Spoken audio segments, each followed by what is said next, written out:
Ubusobanuro bw'izina Egide. Egide ni izina rihabwa umwana w'umuhungu. Egide ni izina ry'igifaransa ariko rikomoka mu rurimi rw'ikilatini rikaba risobanura umurinzi. Gusa hari naho bavuga ko rikomoka mu rurimi rw'ikigiriki rikaba risobanura ihene ntoya. Egide ni izina rikundwa cyane n'abakristo, cyane cyane kubera yuko risanishwa n'uburinzi baba bakeneye. Egide ni izina rikunzwe cyane mu bihugu bya Afurika ariko kandi rinakunzwe muri Luxembourg. Munyemerere turebere hamwe imwe mu mico iranga abantu bitwa ba Egide. Egide ni umuntu uzi gusabana. Egide ni umuntu uba wifitemo ubuhangange. Egide ni umuntu wigiramo amarangamutima. Egide ni umuntu uzi kwita ku bandi kandi akamenya uburyo bwo gukemura ibibazo. Egide ni umuntu ukunda ubuzima bwiza ndetse no kuburyoshya. Egide ni umuntu wigiramo imbaraga ndetse n'igitugu. Egide aba ari umuntu ukunda ukuri cyane. Egide ni umuntu uba ufungutse mu mutwe. Egide ni umuntu uzi guhanga udushya.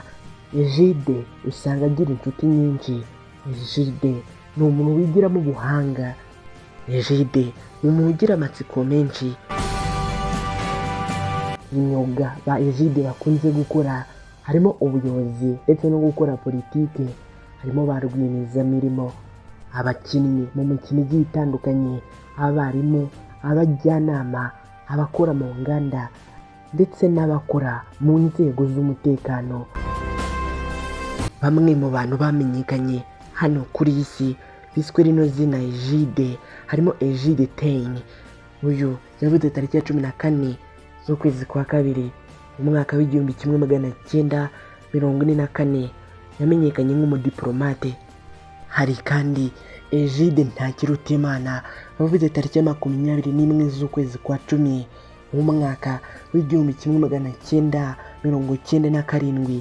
Yamenyekanye nk'umuntu uzi kwiruka cyane, umwaterete. Hari kandi Egide Vablokloveni. Uyu yavutse mu mwaka w'1933. Uyu yamenyekanye nk'umupadiri cyangwa se umwigisha. Rero niba witwa Egide uzi cyangwa uturanye na Egide, mwifurije kugira ibihe byiza. Ndagushimiye wowe twabanye muri iki kiganiro. Reka ngusabe gukora subscribe niba utarayikora. Nitwa Aimable Niyongira. Munyemerere duhure ubutaha.